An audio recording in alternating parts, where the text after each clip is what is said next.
If you didn't know by now, I go to McMaster University. Recently, they had a guest speaker, Jordan Peterson, come to McMaster.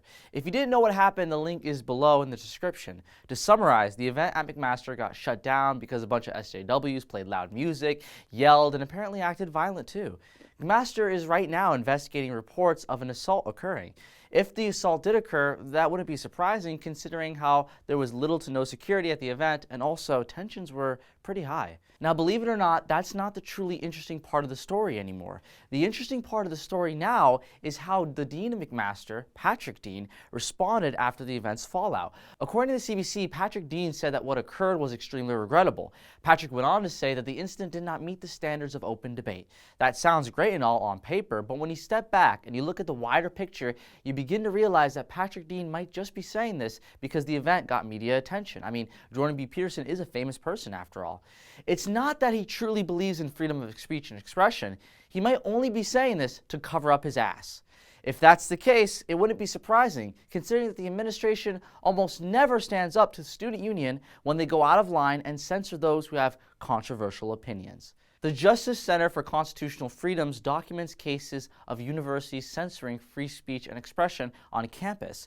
They also hire lawyers to help students go through the legal work of lawsuits. Each year, they give letter grades to the universities so that these universities can see what they got wrong and then hopefully change their policy or practice so they can be more open to free speech and expression on their campus.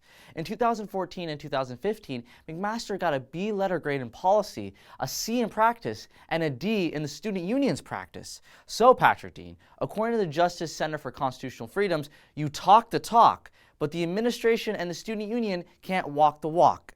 McMaster believes in the freedom of speech and expression on policy. However, when push comes to shove, you cower away and you allow your student union to run amok over the freedom of speech and expression on campus. Of course, this isn't just a problem on McMaster. Other universities have worse scores, like Mount Allison University, which pretty much scored a D and F on everything.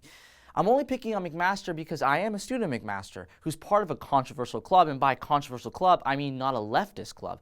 I've seen firsthand what McMaster practices are.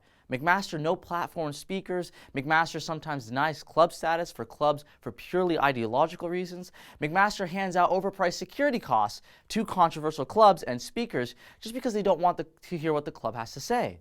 This has happened to pro-life clubs, free speech clubs, and clubs about Israel, and so on. McMaster, just like so many other universities in Canada, talk the talk, but they hardly ever walk the walk. Hey McMaster, why don't you follow your policy instead of letting leftists ruin your university for the rest of us by silencing us?